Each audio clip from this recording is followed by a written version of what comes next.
Welcome. Thank you for being here. I'm Joan Gallagher. I am a sister of St. Joseph, and my home congregation is Brentwood on Long Island in New York, ancestral lands of the Secretog people. And we also want to be reminded that here in St. Louis, this area is the ancestral and the traditional land of the Chickasaw, Osage, and Quapaw nations. And not to forget that across the street is the courthouse where Fred and Harriet Scott petitioned for their freedom. So it's very sacred ground. Thanks, Joan. My name is Brittany Cotellis. I am the director of the Nuns and Nuns Land Justice Project. And Joan and I are both really excited to share some stories of this work with you all this morning. Thank you for being here. We're going to start by, I'm going to give us a little bit of an introduction as to what land justice is, what the project does, and then you're going to get to hear an example of what that's really looking like on the ground, or more appropriately in the water. Both ends. Yes, both ends. From Joan, I'll flesh out a few other examples of what a land justice property plan can look like, and we'll have a little bit of time to talk amongst ourselves. And then Joan and I thought, you know, the impetus of Nuns and Nuns has always been a spirit of encounter. So we're going to have a little conversation together. That's right. And we're going to welcome you into the conversation as well. So that's the plan. How's that sound, everybody? Okay. Good, because that's the only plan we have. Yeah. Would have gotten real awkward if you didn't consent. Okay. So before I start, let me just go ahead and raise your hand if you're a sister or a community member of a congregation who's, okay, great, just that. So keep your hands up. Hello and welcome. And keep your hand up if you have come to something that the Land Justice Project has offered. Amazing. Yeah, keep those hands up and look around. Great. And raise your hand if this is your first time coming to a land justice presentation. Wow, no pressure. Do you see this? Oh gosh, I was feeling better when I saw the people I knew. Okay, so this is probably the first time we've had a land justice conversation here at RCRI. So I'm really gonna start from the beginning about what do we mean when we're talking about land justice? How does that relate to the decisions that we make about our sacred lands? And I did want to also, are there any other focus communities members? I think, yeah, Sue and Joan are two. So you'll learn more about what that is in a second. Oh, and Karen, oh, of course, and Karen, and Sister Karen Burke, CSJ Brentwood. There she is on the right. Okay, so I'm gonna get started. Let's see if this, okay. First challenge. Oh, there we go.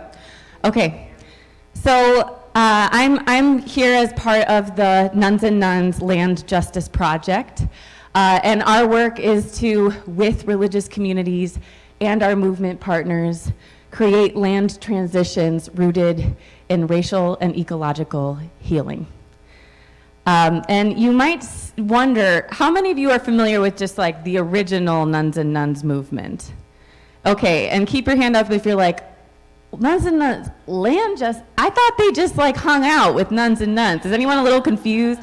Okay, great, you're not alone. I think I just need to be a little closer to this guy. Is that what's going on? I just like walking around. I'll come over here.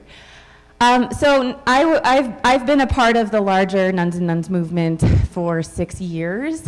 And that was really started as a place of encounter between religious sisters and a whole other group of people who yearned for alternative structures of community to tend to their spiritual lives and the work of justice in the world.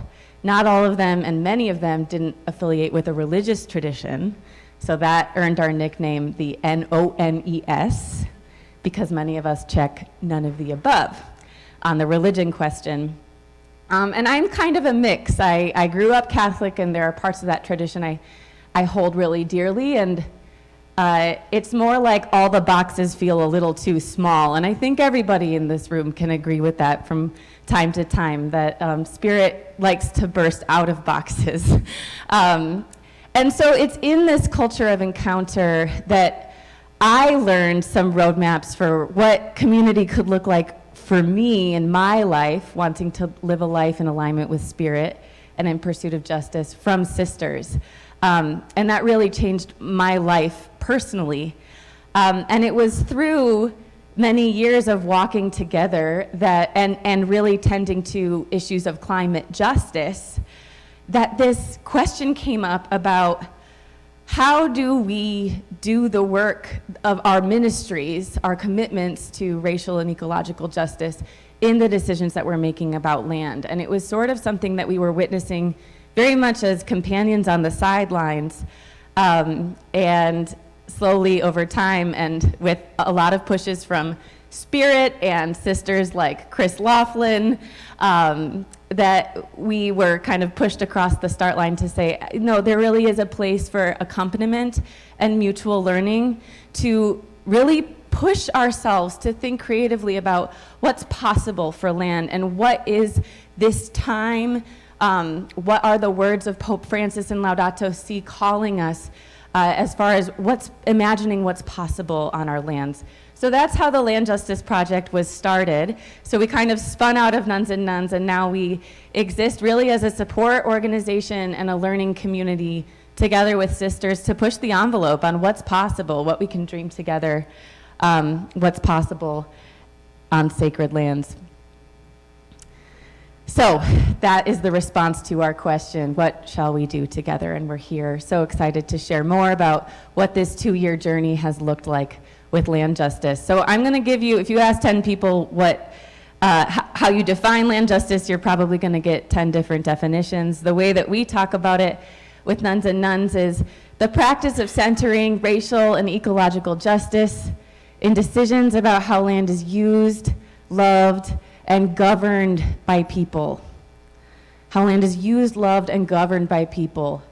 And we've claimed this as our work because we really believe that land is the key to our commitments to racial and ecological healing.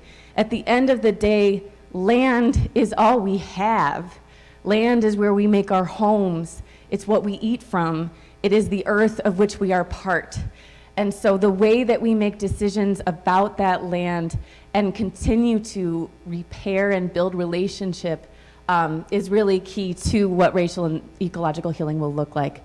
So the goals of land justice are 3-part. 1, protecting the land from development, or I should say from extraction. 2, regenerating the health of that land, not just keeping it from being extracted from, but actually regenerating the health of soil and habitat. If we stop burning all of our fossil fuels tomorrow, that doesn't solve the problem that we are experiencing unprecedented habitat and species loss on this planet in a way that this planet has never seen before. So it's not just about protecting land. That's the groundwork that we stand upon. And then we look at regeneration. And then there's this third aspect of land justice. And this is where that integral ecology that Pope Francis really comes into play. That it's also about expanding equity, control, relationship to land, to the people who have been most removed from it because of the extractive economy that we live in. How many of you have been to impact investing workshops this week? Yeah, so this is like applying that ethic of impact investing to how we're thinking about the land. And again, it put another way, I mean, really, this is this pie chart set another way, which is, as Pope Francis's call to all of us to integrate how we are listening to the cry of the earth and the cry of the poor. This economy and systemic racism that we live in has systemically kept people off of land and actually discriminated people against people who have the closest relationships to land. And we know part of why this work even started is that Catholic sisters know how to love the land. I've learned so much from you, Joan, just about how CSJ Brentwood, Karen, and so many here today have cared for the lands that they've been on for generations. This is about expanding the right to who gets to love the land, and exploring the history that we've inherited. So these are the kinds of questions that we talk about at the Land Justice Project. What else is possible for considering the options of the future of the land that we love? How can we center racial and ecological healing when we make those decisions?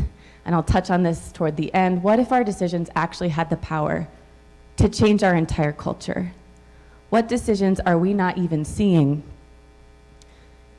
because we've learned not to see them? And I have to give props to Bethany from KEB, who at lunch the other day said, oh, it's like land justice is the lens, and the Land Justice Project exists to help us see through that lens.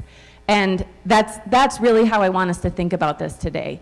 There's a way that we've learned to think about property, and there's a really important lens that we're often missing because of the way that we've been taught to think about these things. And so I'm hoping that in the next hour and a half with Joan and I, we can learn how to look through that lens and see both some histories that we don't often see without looking through this lens of land justice, so that we can understand a little bit more why this is so important, and also so that we can see some solutions and ideas that often don't even make their way onto the table when communities are discerning what happens next. Okay, so are you ready to peer through that lens together? So first we're gonna look at some of those invisible histories, and right now I'm just gonna try to connect why and how racial and ecological justice are so intertwined. And that story has many roots. One of the big roots starts with this. Does anybody know what this is? Karen Burke? Doctrine of discovery. The doctrine of discovery. That is correct. Gold star to Karen. This is one of the papal bulls that make up the doctrine of discovery. Are folks familiar with the doctrine of discovery? Okay, lots of nods. So as a recap, and as many of you know, the doctrine of discovery is a collection of papal bulls written in the 14th and 15th centuries that, in addition to other things, and this is a quote, called on Catholics to vanquish, capture, and subdue non-Christian people. And it declared that lands that were not occupied by Christian people were empty and open to discovery. And thanks to the leadership of many in the church and many indigenous activists who have been pushing for this March, the doctrine of discovery was officially repudiated from church teaching. Catholic social, yeah, absolutely, absolutely.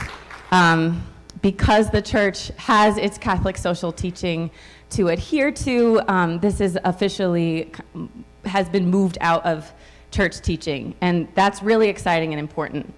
The thing I want to talk about today that people don't always recognize is that the doctrine of discovery, even though it's been repudiated by the church as teaching, is officially written into U.S. property law, and in fact forms the foundation of U.S. property law. Did anybody go to law school here? Okay, I was hoping for like one token lawyer to back me up here, but this is a case commonly known as Johnson versus McIntosh. And this was a case in 1823. It was one of the first land dispute cases that that went all the way up to the Supreme Court. And in this case, the Supreme Court ruled, two people were fighting over land. One group of people had purchased it from an indigenous nation. The other group of people had purchased it from the US government. And so they both thought they owned the land, and so it went all the way up to the Supreme Court. Who gets the land? And the Supreme Court in 1823 cites the doctrine of discovery, saying in European nations and European descended nations like the United States, discovery is the foundation of title. Discovery is the foundation of title. This is one of the first property law cases you learn in law school, and it cites that doctrine and is really a linchpin for how every time we hold and interact with a deed, we're interacting with this court case that cites the doctrine saying discovery by European nations is the foundation of title. So it's really, this is the moment where we moved toward, 500 years ago, we moved toward a worldview that suddenly takes land and ecosystems that are one continuous bioregion into parcels that then and we give the state power to turn them into parcels and sell them. And we have to remember that this is a relatively new way of thinking about land in this world. And so that's really where we come into play, is just to say, we need to remember that when we think about something like fair market value, right? Fair market value. If you've been to impact investing, when you look at market returns, right? That's assuming that it's okay that the person with the most money should be able to decide what happens to the earth. Not the people with the deepest relationship to it, not the people most suited to care and love for it. So this is the reality, right? This is when we look through this lens, we just want to be aware of when we are dealing with deeds and property and real estate discernment, we hold this history with us as well. And of course, the highest bidder is most likely to be white in this country. Does anybody know what this is? This is the racial income gap. Down on the bottom right, you have the income of the average black family in the United States. And the yellow is the income of the average white family in the United States. And we have to remember that one of the biggest reasons why this discrepancy is so big is that white families have been able to pass down their land and their homes, their wealth held in the earth, to their white descendants. And meanwhile, we've had all kinds of laws and redlining and things to keep families of color from the same opportunity. I'm going to give and that has resulted in the reality that 98% of private land in the United States is owned by white people and white institutions. 98%. 98% of farmland, 95% of urban land. So just to give one more sort of concrete example of how what this really looks and feels like. We all know this image. This is Mount Rushmore, is probably how we've all been taught. It has a much older name though. This mountain, this sacred stone, is also referred to as Hesapa in the language of the Oseti, Saco, and Lakota people.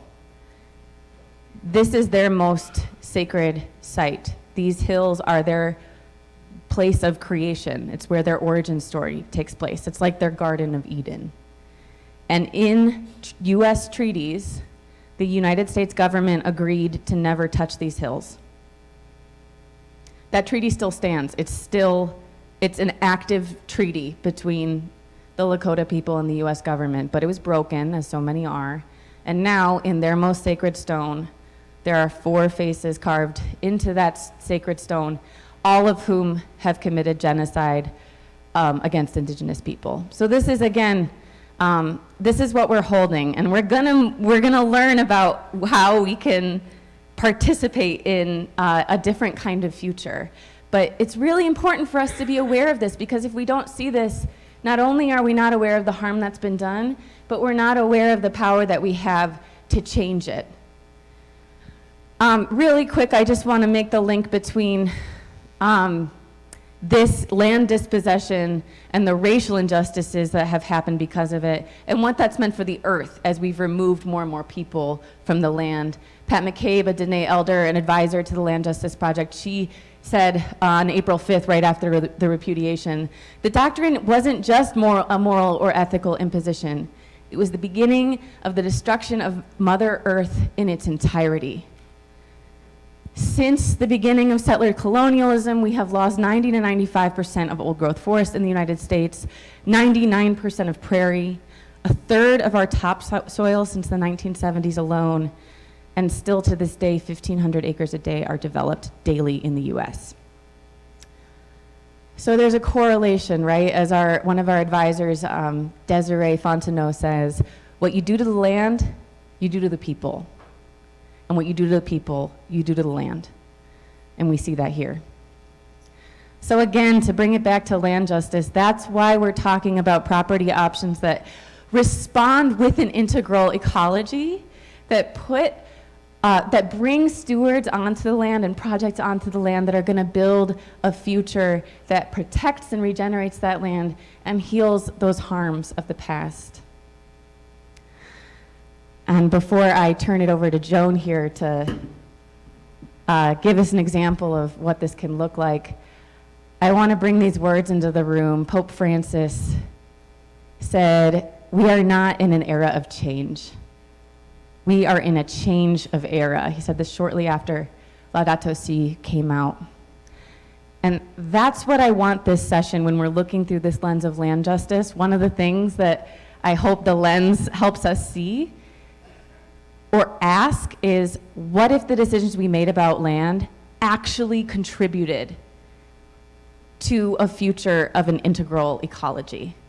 What if together and collectively, religious landowners, Catholic landowners, the Catholic Church being the largest private landowner in the world, what if we acted like the decisions we made about land now could be the precedent for this change of era that we so desperately need?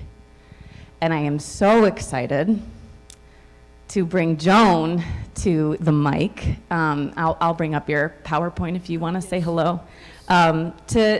This is one example that I think is one seedling to help us change era. You want to use this mic? Okay, great. So give it up for Joan Gallagher, everybody. Incredible leader. I just want to say what a gift to have someone else work the technology. Because from time to time, it still makes me nervous. Okay. Give it up for Robert on tech, who I now will ask. There we go! Robert on tech, everybody. Good. Thank you, Robert. Thank you, Brittany. Thanks again. And that quote from Pope Francis, so many of us bring it to our minds so often, because to know that we are in a change of era, it can be very exciting, but it can also be very daunting, because we've never been at a change of era. We've been in an era of change. And so what it calls from us to go forward without a blueprint, not necessarily without a path, but we go together, and that makes it all the more exciting. Okay, so I'm here to share a little story with you and our relationships, the Sisters of St. Joseph, who reside across Long Island, the relationship we have with the Shinnecock people. And often you will hear a Sister of St. Joseph say, relationships are at the heart of who we are and who we are becoming. And I think Brian Swim at the most recent LCWR pretty much said, it's all about relationships, right? So we have been blessed with the widening and deepening relationship with the Shinnecock Nation, to whom we are neighbors. And this has been a transformative relationship that is calling us to become more fully who we say we are as Sisters of St. Joseph. And while we have known the Shinnecock existed on the eastern part of Long Island, not too far from 8 acres of vacation retreat house that we have in Hampton Bays, we never really were in relationship with them. Some of us attended the powwow, we might have known, but it really wasn't the kind of relationship we desired. And then it was just a few years ago that the Unkachung Chief Harry Wallace contacted us, because he had finally successfully had ancestral remains rematriated to him. And so with his kin, the Shinnecock, they needed to find a location for burial. And they, at the time, like our congregation, was working with the Peconic Land Trust, a wonderful group of people who are all about the land and its conservation. So they contacted, and I think Karen was one of the ones who did the walk of the land with them in the sacred tobacco, and they came upon a place that they found sacred, and it was in Calvary Cemetery, the grove of our ancestors on the land where all of our deceased sisters were laid to rest. And it was just a beautiful exchange and welcome into the ritual that they explained to us every step of the way. And we first brought them to our elders, and there was an exchange of blessings. And then when it was all over, we enjoyed a meal and conversation with the three sisters, corn, beans, and squash. And so Shane, one of the Shinnecock who helped lead the ritual, there with other members of the nation who came with the sisters who were also there. Then shortly thereafter, there was a sister on our Congregational Earth Matters Committee who alerted us to this film, Conscience Point, that she had seen on PBS. This movie spoke of the reality from the Shinnecock perspective. In viewing this film, the committee, as well as others, became more conscious of the injustices that the Shinnecock Nation always had directed towards them, most especially being relegated to the neck, 800 acres of swampland, where they pretty much put them with the expectation that they would die off. I don't think they knew who they were dealing with, because it only made them stronger. But they have seen the construction of mansions on their ancestral grounds, most importantly their burial sites, broken treaties, and whatnot.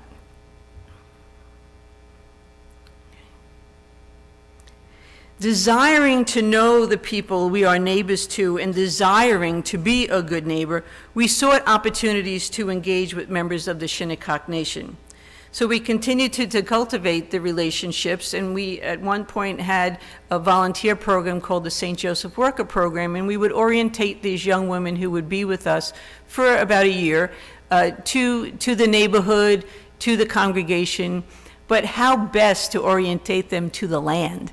You go to the people who have been there. So some of the Shinnecock women joined with them and shared the story of the land. We've also invited the Shinnecock Nation, and particularly the women who respond, to come and to speak with the sisters, our associates, agrégés, partners, friends, and family, so that we can learn more fully the history that is often not taught in the history books. In deepening our relationships, we were moved to be in greater solidarity with them, to be greater allies and friends, and we joined with groups such as the Graves Protection Warriors and their call to New York State to pass the Graves Protection Act. At that time, New York State was only one of 4 states that did not have a Graves Protection Act. And although at the end of 2022, it expired because the governor didn't sign it, the Shinnecock and other indigenous in the state worked with the state legislator to get it into the budget, and it is now passed. So that's a great victory for them and for us. Then in January 2021, an email came from Becky Jania, a Shinnecock elder, activist, and a spirited woman, to say the least. She was the protagonist in Conscience Point film. But she had this idea to grow kelp. And if you know Becky, if she suggests an idea that deserves good conversation, you definitely want to hear it. And so you probably can't, well, it's a little large, okay. And so how can we say no to granting the Shinnecock access to the bay that bears their name? And so as a sovereign nation, that they finally received that status in 2010 after many decades of working towards that, they could fish and farm in any waters. But they wanted to have a place close to their home where they can begin this venture, where they would grow kelp, harvest it, dry it, pound it into a soil amendment where they can sell it to farmers, golf courses, and anyone else working with land, so that you would also not only restore the waters, because they are water protectors, but they would also restore the land. Now, those of you here, we have some sisters of St. Joseph. Some of you might know our history. However, it did not go unnoticed that in 1650, Le Puy, France, a group of 6 intergenerational women came together with a Jesuit, and that gave rise to the Sisters of St. Joseph. They divided the cities, they saw what needed to be cured, and they went out about to do the healing. The mission was to live and to work so that all may be one. Fast forward to today, and we have a group of 6 intergenerational women coming together with Toby from Greenwave to heal the water. And as water protectors, they are restoring the waters and the life that once teemed within it, providing them with their sustenance. They are the Shinnecock kelp farmers, and Greenwave provided the guidance for the planting of the regenerative ocean crops, in this case kelp, to yield a more meaningful economic and climate impact. Our congregation provided the access, space for the hatchery to plant and grow the spores and run the lines for the kelp, and then assisted with any grants that might have happened. Participation in the Kind Words program. The Shinnecock are very holistic, you know, and they do believe, like us, all is one. And so to encourage the growth of the kelp spores, they invited Sisters of St. Joseph and friends and our local Amityville Dominicans to the Kind Words program. And through song, poetry, other kinds of readings, kind words to the kelp spores. And they are probably some of the most successful kelp farmers around because it is so holistic. But that is just wonderful. And I know the Amityville Dominicans were working with them to create a book on this story as well. So I don't know if it's out yet, Pat, but we're looking forward to that. Great. Okay. All right. So you can see there's Toby and the 6 women. And then inside of one of the cabins that is on the land where we have St. Joseph Villa, they set up each year the hatchery to set up the spools and then to grow them on the lines. And we're working towards making this a more permanent structure for them. And we're doing some workarounds with towns and permits, if you know anything about that. Okay, so enough of me talking. I think it's best that we hear from the Shinnecock kelp farmers. So I'm just going to play a little video clip of Tila Troge, who is a tribal lawyer and one of the Shinnecock kelp farmers. My tech, please. This is intergenerational relationships at their best. Okay, here we go. My name is Tila Troge. I am a member of the Shinnecock Nation. I am an attorney and a Shinnecock kelp farmer. So kelp is an amazing type of seaweed that has the ability to sequester carbon and extract nitrates from the water. We are farming in the Shinnecock Bay. We are separated by a barrier island to the Atlantic Ocean. We live in a really sensitive ecological area, and with the overdevelopment and the lack of septic planning, everything has basically died. In 2019, we had started a climate adaptation and mitigation plan with some partners at the Peconic Estuary program, and they had recommended that we surround our entire territory with kelp farms, specifically to address the problem of ocean acidification and the impact it's having on the shellfish of the area. So traditionally and culturally, our nation is known as producing a type of bead called wampum, and so the wampum shell, unfortunately due to ocean acidification in recent years, has become really brittle, really hard to make into beads, really hard to continue this cultural legacy. And so the kelp farms should really have a huge impact on mitigating that process and returning the health of the shellfish. So it's not complicated, but it's a little complicated. It starts with going out and diving for the source tissue, and that's become harder and harder in recent years because the water around Long Island is becoming warmer. Sugar kelp cultivation is a cold weather crop, so we are out there in January and February, March even. We bring the source material back and we release it into tubes. We cultivate the seedlings in a hatchery on spools, and then when it's time for the seedlings to leave the hatchery, we wind them up onto marine rope and place them out into the bay. We have about 8 lines in the bay right now. Each line is 100 feet. So our end product is a type of fertilizer / soil amendment that we are going to sell to farms and institutions and golf courses. So it really goes back to this concept of reciprocity. Indigenous people know that if we take care of the Mother Earth, that Mother Earth will then take care of us. So we hope to see wide-scale kelp farming. We can't do this alone. We are a collective of 6 intergenerational Indigenous women, and we're doing our part, but we need to build a huge network, a huge collective of kelp farmers.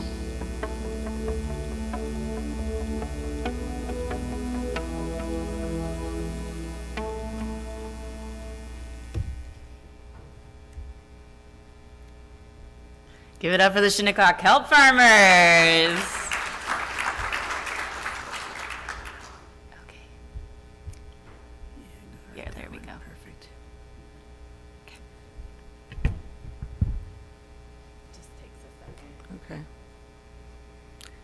Technology is great once it works.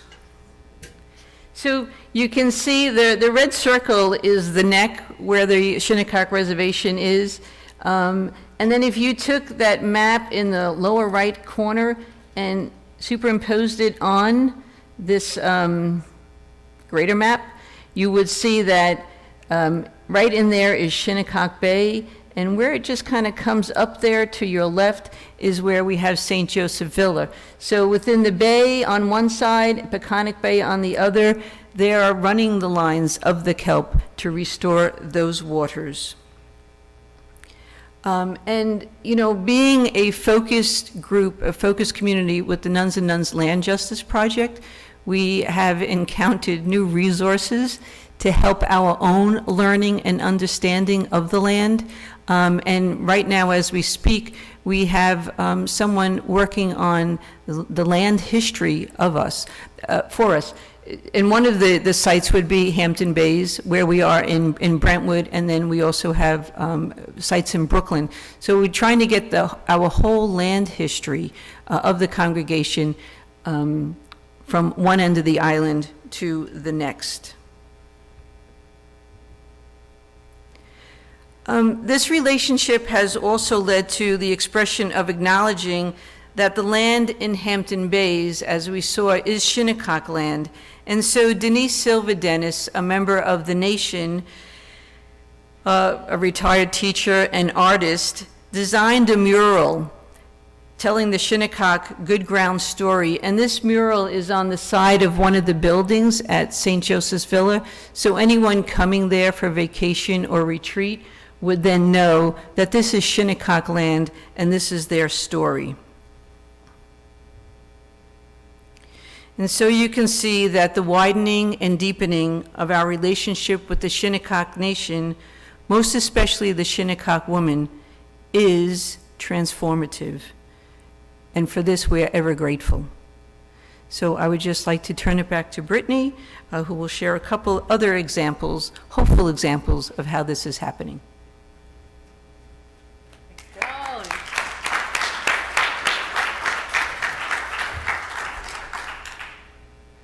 So I just want to say this work is a learning community. We are studying examples like Joan and the CSJ Brentwood community and the Shinnecock kelp farmers. And the Land Justice Project really exists to study what can land justice look like, what's working, what can we learn from, and what's possible, how can we push ourselves. So far, we release a lot of case studies, we have webinars, and over 1,200 Catholic sisters from over 100 communities have come to share this exploration with us. And I want to share a few of the examples that have been most inspiring to me. And I just want to tell you all, I am not a land expert, okay? I know RCRI is full of experts, and I have learned everything that I have about land justice property planning in the last 2 years. And it started not with an understanding of real estate property law, but actually what's happening all the way at the margins, all right? What's possible. And so we need the people who are here at RCRI to walk with us, and we have a wonderful support network of real estate agents who specialize in land justice projects, lawyers and land trust folks. So we're not doing this alone, but I'm here to say I've never learned so much in my life than I have in the last 2 years. It's incredibly exciting, and it's almost to our advantage that we're learning together, because we can unlearn, what the perceived boundaries are. So I want to start with, how some of us might think of our land justice options. It's like develop or conserve, right? It's like bad or good, right or wrong. And it can feel kind of claustrophobic, like this picture. The examples I'm going to give to you, I want us to imagine this. All right, there's the multi-option fun slide that we're all going down. There's the examples I'm going to give to you, they might be relevant to your community's case, and it might be something in between. The call for us now as we move into this change of era is to get creative together, to share what we're learning, and to believe that more creative options and more just options are possible. So there's no one way up the mountain. These aren't your only 5 options for land justice, but they can help inspire us. I don't know. Oh, there we go. It was kind of blurry. Okay, so I'm going to run through these really quick because we want to get you talking and we want to get talking to each other. So if I end this and you're like, whoa, I didn't catch all that. That was like super fast. I want to learn more. Well, I have good news for you. You can go to nunsandnuns.org/land, click on our learning platform. We have webinars about all of these stories, and we're continuing to offer resources and support. So just know that, it doesn't stop here. So with that, a rapid tour of some hopeful examples. This is Stony Point Church, a Presbyterian church that in its heyday probably had 200 people on a Sunday morning. And by 2019, that had dwindled to about a dozen. So the Presbytery made the difficult decision, we're gonna close this church and absorb it into another. And usually when this happens, this would be sold on the market. The money would be invested into the Presbyterian ministries. But in this case, the Presbyterian Church had been building relationships with the Lenape people, the original people of that land. And so instead, something else happened. Stony Point Church became Sweetwater Cultural Center. This is an indigenous-run cultural center by the Ramapo Lenape people with the goal to support the reclamation of indigenous lifeways and culture. This is an hour outside of New York City, and Chief Dwayne Perry, who's here signing the transfer of the deed, this was a fee simple transfer, or a land donation in this case. They created a 501c3 so they could transfer the land without estate fees and all those things. And Chief Dwayne's vision is, this is an hour outside of New York City, and they provide hospitality to indigenous nations from all over the world who are coming to the United Nations to make their case, trying to protect their lands all around the world, in the Amazon. People that are facing the same kind of removal and destruction of the land that the indigenous peoples to the Americas faced 500 years ago. And this is a ceremony of that transfer. Next, this is Callie Walker. She's a Methodist minister, and she inherited this 100-acre farm from her father. She was trying to build a sort of intentional community on it, and that was going to tend to the land and care for the earth, and things weren't really sticking. And at the same time, she went to a presentation by Duran Chavis, who was based in the nearby city of Richmond, and Duran was talking about the efforts of the Black community to reclaim their relationship to land and food after being pushed off of it for so long. And she learned about Black land dispossession in the U.S. 100 years ago, 14% of farmland was owned by black people, especially in the South. Today, that's less than 1%. So this present day scenario of land dispossession doesn't stop at colonization or enslavement, right? This is still going on by racist land practices. So Callie hears about this project and everything Duran is trying to do in the city, and Duran wants to build an incubator like a rural incubator, so when farmers in the city want to grow up and do something bigger, they have a big piece of land to learn and practice on. So Callie puts her farm into the Central Virginia Agrarian Commons. This is a BIPOC-led land trust that protects the land for agriculture, for agricultural use, and it's commonly owned. So unlike conservation land trusts, right, this land is collectively owned, and it ensures the affordable access for farmers for in perpetuity, and they can pass it down to their kids. So I'll just say, I don't have enough time to say, but the conservation movement is changing, shifting, growing. The edges are expanding. There are Black and Indigenous-led land trusts all over this country. And so we love conservation easements. They're amazing. Sister Chris Laughlin was one of our first advisors, and we know that that's protecting the land is the foundation of land justice. But the sky's the limit here, and there's a lot more we can do beyond conservation, thinking creatively about this. There are 13 of these agrarian commons in the country and growing. One cool thing about Callie, too, is she did a full donation of most of her land, and then did a life estate on the part where her and her husband still live to this day. Okay, so life donation says when we pass, this last piece of land will also go to the commons, but this allows Callie to live out her days on her family land, and it assures, even more so than a will, because it's not revocable, that this is going to go to CVAC, so they can rest assured that that last piece will also go to them. So in Callie's words, she says, "I'm trading my land for the best neighbors in the world." And I just love this story. Okay. And I'll also just say, sometimes communities say, we can't afford to give back our land, so this isn't, an option for us. And I just want to say there's so many creative financial possibilities in this work. This is another agrarian commons, actually also in Virginia.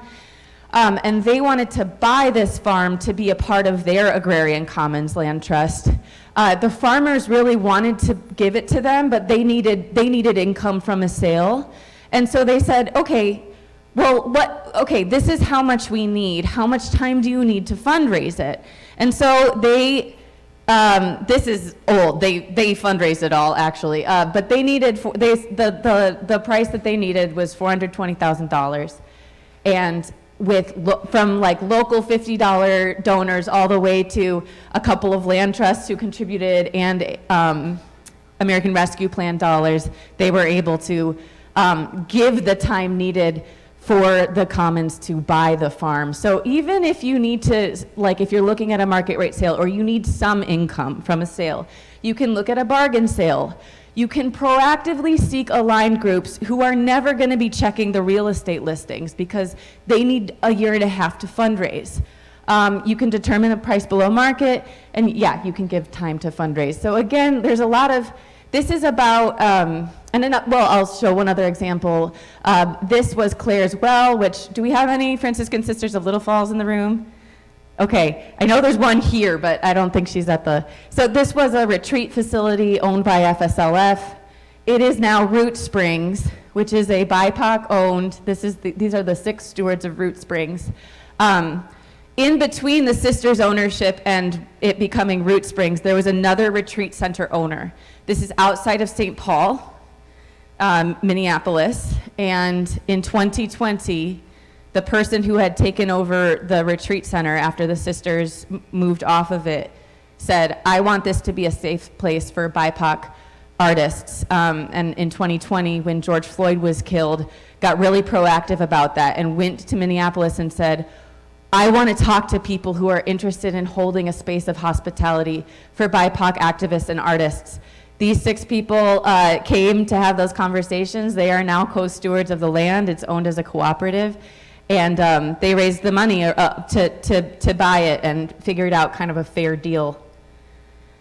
Okay, last example. You ready for one more? Okay, this is another great example of how the conservation kind of movement is continuing to evolve toward this work of land justice. Everyone knows conservation easements? Okay, and do we know how they work? Okay, so quick recap. Oh, okay, no, I'm doing this first. This is Clailteen. This is the original village site of the Tsungwe people. It's in California, and it is now owned, as 98% of land is, by a private landowner, a white family. And in this case, the Tsungwe people they wanted access to the land because this is a place of their sacred ceremonies, but they actually weren't in a place where they were wanting to steward it and take on the full ownership of the land.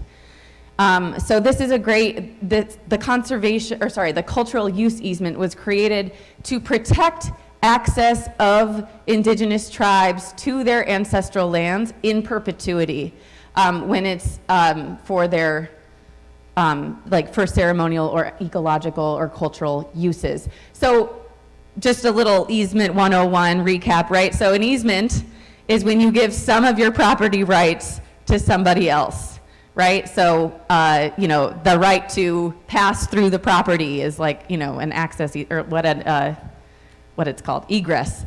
So in a conservation easement, you are giving the land trust the rights to enforce that no one's going to develop it. No matter who owns it, that's the right that you're giving.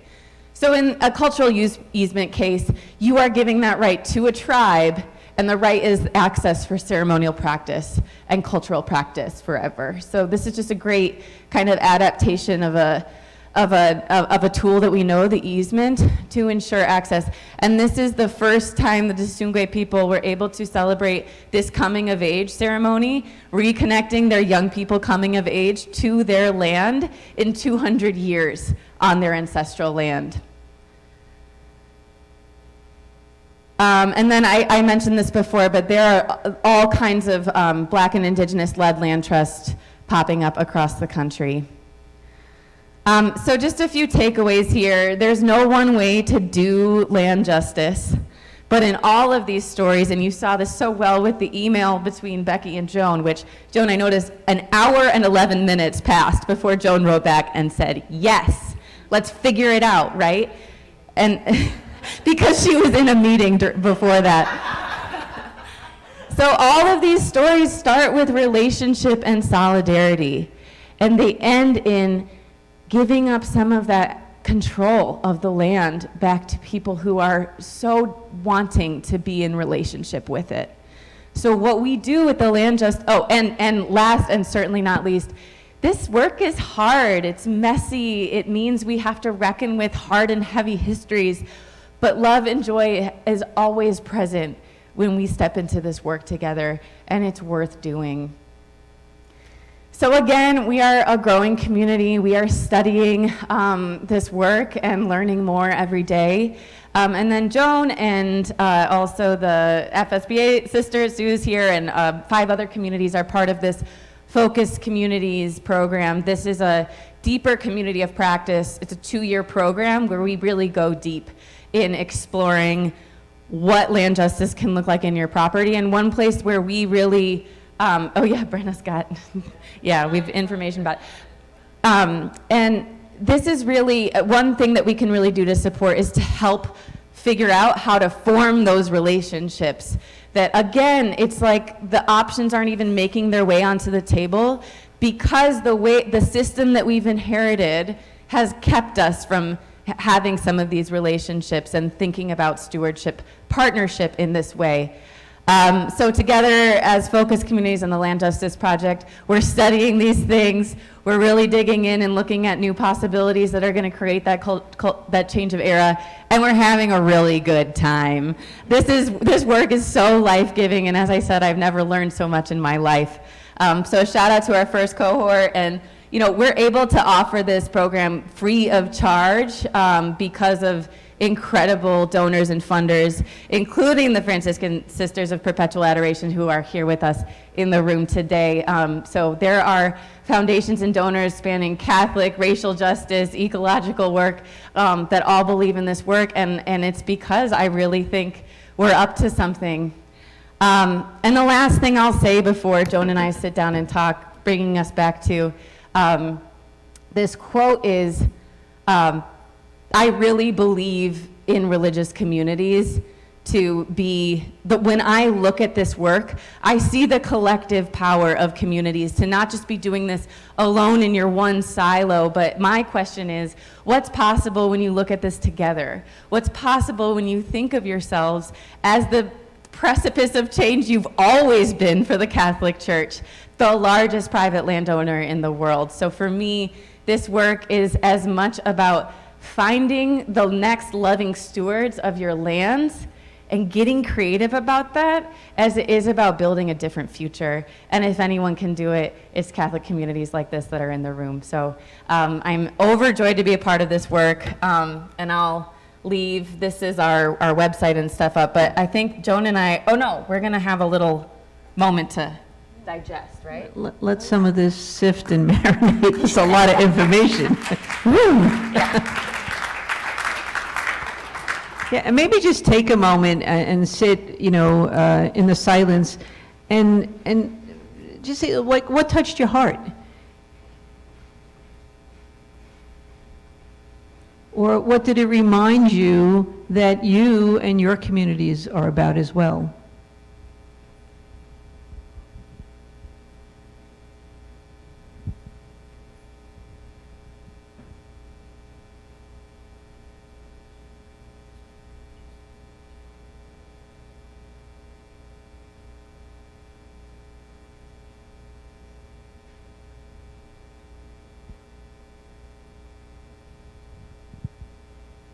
And maybe just, we'll take a couple of minutes, and if you can turn to your partners, or some of you are in tables of threes, and maybe just share the good work you're about, or something you heard that touched your heart, you'd like more information about, but we'll just give you a few minutes to talk among yourselves.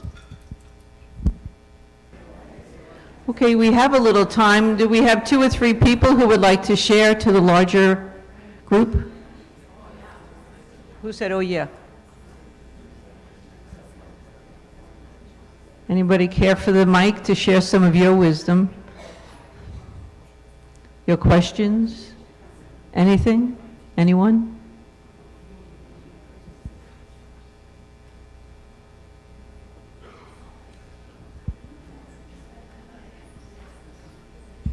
I don't know that I have any wisdom. The reason I came today is because I belong to a Benedictine community in South Dakota.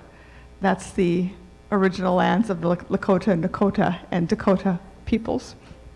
And I long for us to have a deeper relationship with those, a more healing relationship with those peoples. And I have that intuition that you do, that is centered in the land. But also, I'm our monastic congregation president, and walking with one of our monasteries that has been in the process of selling their land. And a deal that fell through, I think by the grace of the Holy Spirit, was for a developer to develop it. Now, these were good people. They were good people. But they decided it wasn't economically feasible for them to do this. And it was a huge relief, because as I walked that property about a year ago, I thought, what are we doing? What are we doing? What are we doing? My heart just ached for that land to be preserved. So that's what I'm coming from. I think the Spirit is at work there. I just want to thank you for your presentation. It was just outstanding. It opened my eyes to a lot of things. And, you know, I was born and raised in the state of New Mexico. And so we have reservations there. And so, you know, just knowing that we have to have an attitudinal change a change of hearts, and that the nuns are involved with this, and the nuns. I just admire you. It is phenomenal work. Yes, thank you. And it's not one that we do alone. But if you think any of these workshops, we can't go to all of them, but you read through them, they're all, from what I can see, providing us with opportunities to think differently, which is a wonderful thing in all areas because it is complex, as we all know. Yes, sir. Can I just, while you're walking the mic, I'll just say, Notice who she has doing the walking, but. Sometimes I think about this work, if we're looking at the lens of solutions, this is one lens we can bring. This work of discernment is complex. And again, there's lots of people who are here helping you make those decisions.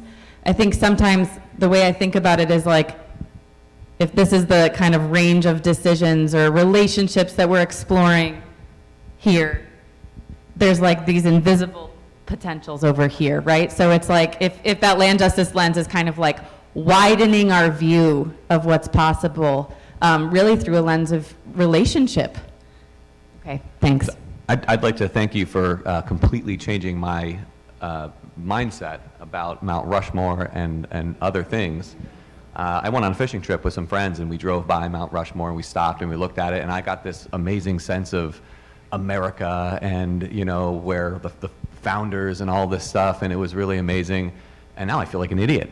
And I while you were talking, I pulled up a picture of what it used to look like, and these Native Americans believe that the formation represents these 6 spirits, and and I've got a picture on my phone now that I kind of put them next to each other, and it's amazing. And I'm someone who lives in Christopher Columbus, Ohio, so yeah, this conversation has changed some of the way I think of things. So thank you. Thank you so much. And these relationships, as we engage in them, it's not about shame and feeling terrible. It's about knowing. And then what is it that we're doing with the knowing? And I just, as we have the Shinnecock come and they're sharing their story, and people are outraged, they're sad, they're, the atrocities, right? And yet they sit there and they tell the story, and they say, how all of this has happened to you, broken treaties, broken promises, land grabs, etc. How is it that you can just be calm about it? And they said, well, we fight, we speak up, but it's about love, and tell me what religious congregation, what person of faith, it's about love, right? So, so they know that. And they're reawakening us, and it takes time. It takes time, and that's why the work of the Spirit, that sale did not go through. In 2002, my congregation in Brentwood, we set out to put forth a land ethic. Well, we affirmed the land ethic in 2015. It takes time. It takes time because of the learning and the openness to the Spirit and the movements, right? And then about 2 months later, Pope Francis comes out with Laudato Si. And it was the same year that Pope Francis designated as the world, consecrated life, right? And the big thing was wake up the world. Well, I think relationships with the Shinnecock has woken us up, but then how does that move us to be true to who we are, to our founders? And so we're trying to be faithful to that. And please God that we are. And I can remember too that maybe about 8 or 9 years ago, I was a part of a group of women religious, various charisms who got together because we had this curiosity as we were all watching our numbers go down, but the will and the Spirit grow stronger. What were they doing? What were we doing with the land that we were on that perhaps was no longer necessary? And perhaps did not have to be sold to care for the needs of the members. And Chris Laughlin was a part of that group.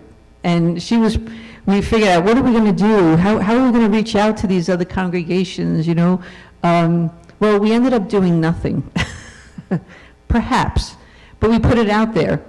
And then all of a sudden, a few years later, here at Land and Land Justice, these nuns and nuns, these young people who are committed, who are contemplative, who are creative, who are passionate and sincere about reparations and healing, come together with this. And I'm saying, I think this is what we wanted, and here they are.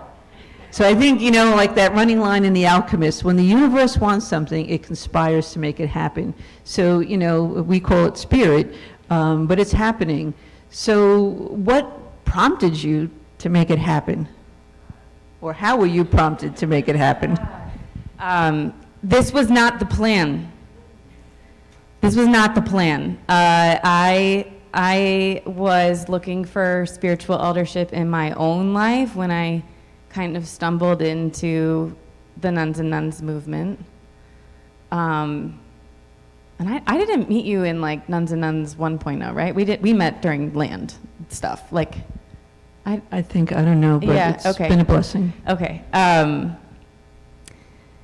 And I don't know how to say it. It's like the question kept falling on our desk. And I remember being in, like, pulling some sisters in, like Chris Laughlin. Are you in a community that worked with Chris Laughlin? Just like, yeah, I've never fully understood the Catholic concept of cloud of witnesses until Chris left this side, and she's here. But we were doing a lot of justice work and climate justice, having climate justice conversations, and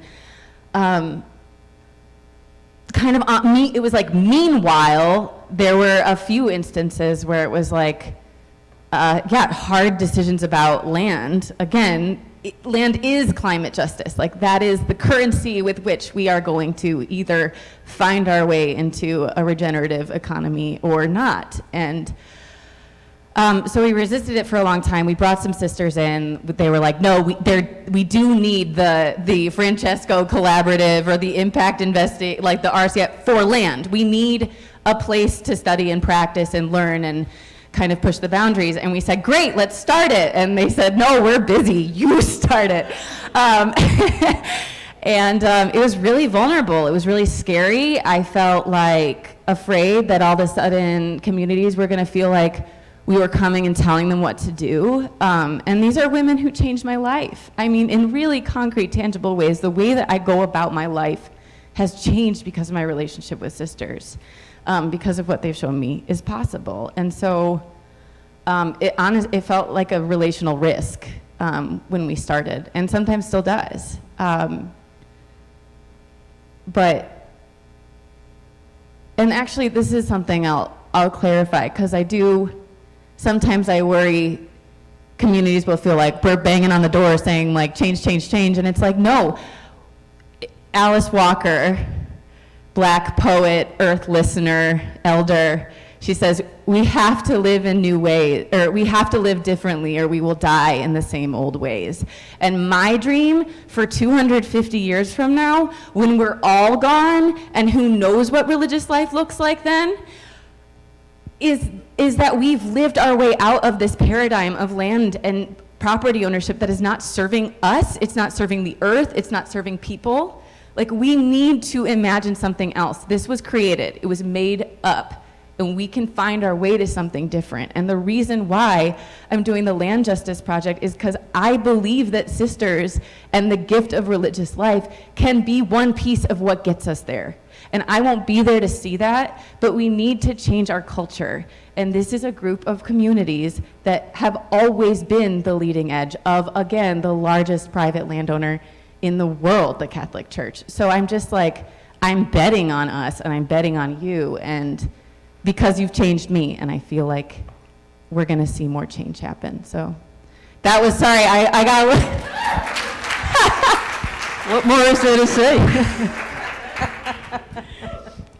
well, I wanna ask you a question, and then I don't know how much time we have, but maybe we'll just open it up. Yeah, okay. There's a lot of, I'm not gonna preamble it, I'm just gonna ask you, how do you envision the future of religious life? And how is this a part of it? Like, what does this have to do with it? Or what does what you're learning from the Shinnecock have to do with it? Live in the moment, stay in the present, learn from the from the past, because I mean, we can envision a future, we can desire a future where all is truly one, where there is land justice, everyone has what they need, there's a just distribution of goods, and there's no wants.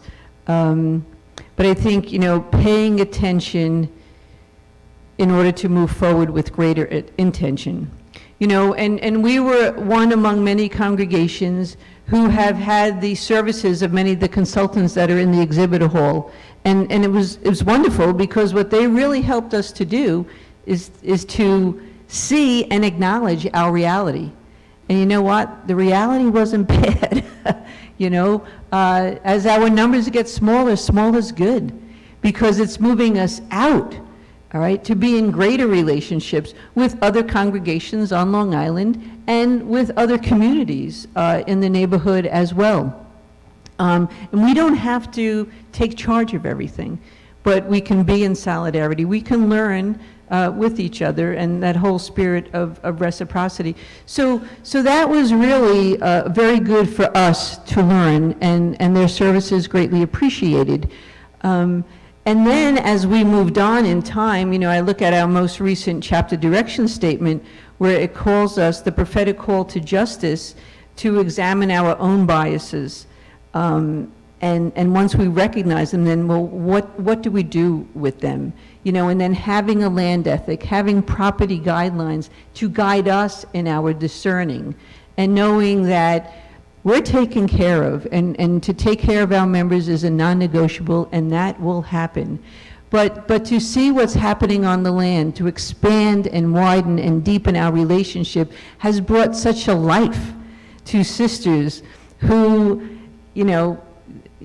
she's 94, she's 103, hard to believe, because what it has done for their spirit, what it has done for our spirits, it has brought a new life to us, and it's been wonderful and transformational, to say the least. And so what's the future? Well, we'll create the future by how we live in the present. Amen. Oh, I'm so tempted to just keep riffing, but I feel like we should open it up here. Oh, okay, wait, can I say one thing though? Okay. Can I say one thing? Okay. There's a sister who, when we all got together in May in Racine with the 7 focused communities, all the land justice teams in those communities got together, and she said, and it was in these conversations about what are we going to do with our land, right? But through this lens. And she said, for 20 years, I feel like we've been preparing to die, and this feels like we're alive. And I think that's part of the lens, is however you move through your discernment. What I see is the letting go itself is part of the future and part of the power, and how you do that is part of the life. So I feel like sometimes my job is to hold up a mirror and be like, you're so powerful, you're so powerful. And that's not to diminish the loss that's being felt. And I know that there are ways I can never understand that. But that's part of my end of the bargain in this nuns and nuns relationship, is to say there's more than loss. And there's a future, and these communities are part of it, and what you do now is a part of it too. Okay, Well, sorry. hold on, but just as, women communities, men communities, people of faith, we also believe in the Paschal mystery. So there's birth, and there's life, and there's death, and there's that whole cycle too. Yeah. And that's what keeps the newness, and that's what allows the Spirit to move and create, and we being invited to be co-creators. But just to go back to, while we've had consultative groups with us, which has been very helpful, the Nuns and Nuns Land Justice Project, in my humble opinion, Karen's nodding her head, so I think it's hers too, has helped to fill out, how we live into our chapter direction, how we carry out the mission, and it's making the picture more complete for us as well. And so we're grateful, so I'll hold the mirror up to you as well. Thank you. Thank you. Should we open it up? Let's open it up. Sure, because I'm Okay. sure there's other good examples out there that's happening, so I think the more we can put the good news out, then the more we can be buoyed by the hope. So questions, stories, reactions? I think I have more of a reflection. In the gospel, Jesus tells us over and over not to be afraid. And we have so many things on our plate right now, and concerns and worries and diminishment in our members. But we keep coming out with these wonderful chapter statements that would take an army, okay, sisters, an army to do.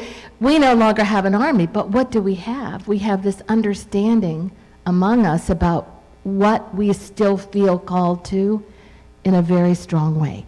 So we have to be like Franklin Delano Roosevelt, or is that the other guy, Winston Churchill, nothing to fear but fear itself, get rid of that, and say to ourselves, okay, the biggest mistakes I see we ever made in our congregation were living in a societal and cultural way instead of a gospel way, which is risk.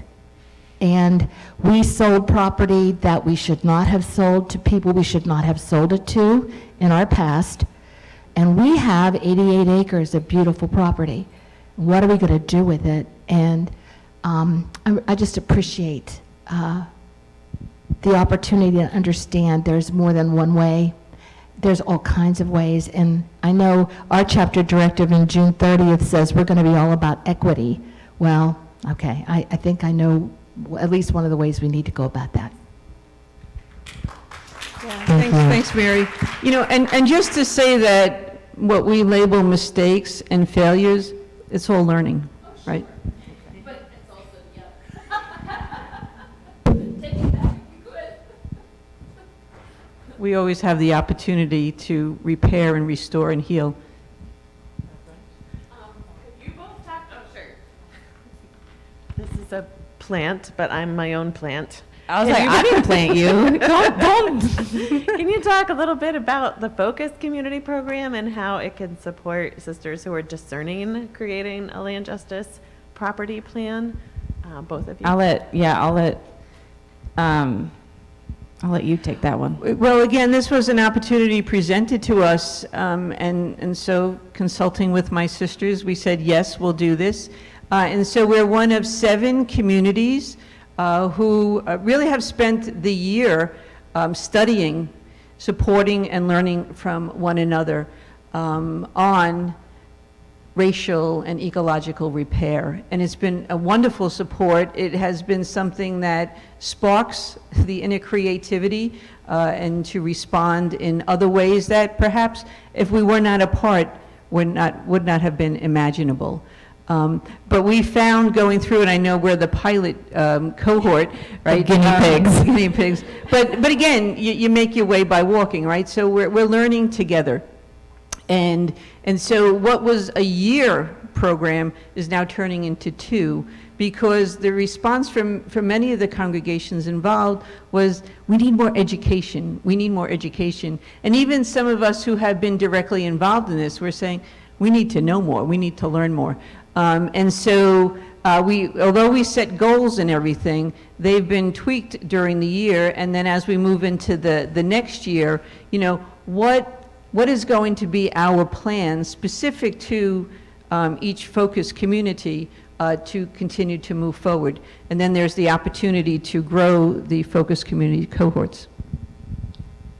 If you have more questions about that, we've got a flyer up here, and I'd be happy to talk to you if you think that might be a good fit for your community. The thing I love about it most is the cohort model. So your group gets a lot of hands-on and tailored support from us. And again, we don't chart, this is all grant supported. And I think it's really a good supplement to whatever process you might be going through with other people who are here helping you figure out your realities. So we kind of sit down and say, okay, where are you? Who is there? Whose original lands are these? What land justice projects exist in the area? You know, all that kind of stuff, a lot of technical support. But what I love about it most is you're going through it with other communities, and you have that cross-community context to share the journey and to learn from each other, and to just remember that we aren't alone in this. We're not alone. So, yeah, other questions? Yes. And what's your name? My name is Beverly Dunn. I'm a Sister of Providence from Seattle, Washington. But I also am here in a different capacity, in the sense that I work in a very large health system, very large. And I sat here and introduced myself and said, we have no land, and we don't. As Sisters of Providence, we do not. However, we are the sponsors of a very large health system that has a lot of land. Now it's mostly under buildings, mostly under buildings. But what it does in this whole conversation here has made me realize, oh my God, we are in close relationship. Now, it's not a fiduciary relationship in the sense of the Sisters of Providence and this health system, but we are in a very much a moral relationship with them. And they have a lot of land, and they have decisions to make, but it also illustrates the fact that when we operate as congregations, we are not alone. We have a lot of people, a lot of areas of influence that go way beyond our, the land that we own and what we're involved with, and what are the possibilities of areas of endeavor. And that has really, really changed my mind here. Yeah, I think that sphere of influence is not to be taken lightly, because I would say any religious congregation, men, women, people of faith, we're about the power of relationships, to be one with. And if the more of us that exercise that power through that sphere, whether you have land or not, can be great. Okay, we have time for one, maybe two more.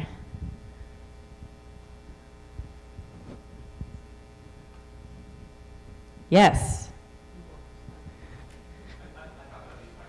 Okay. Well, no, let's do it so that everybody, because not everyone will be able to hear you. Sorry to take the microphone twice here. I feel like it's selfish a little bit, but just a quick idea. Are there children's books? I remember my son we were living in Chicago, and he had this book called Max Explores Chicago, and it shows all the sites and different things. Are there a children's book sort of series that talks about whether it's Mount Rushmore or various other sites in America, and tells the story to them about what it is or what it was, and maybe that isn't speaking negatively towards what it is now, but at least is a little bit more acknowledging, and is that something that maybe a sisters organization could sponsor, create some of these books and sell them and spread the word to the kids that way? I think that's a great idea, and we should probably put a book list together. But is there an Amityville Sister Dominican Pat Kohler is an Amityville Dominicans. Maybe you could speak to your book. Well, I'm not directly involved in creating it, but the sisters who are working on it are working with the Shinnecock women, and they have written the book. What we're doing, and it's all about the work that has been done out in the Shinnecock with the kelp farming.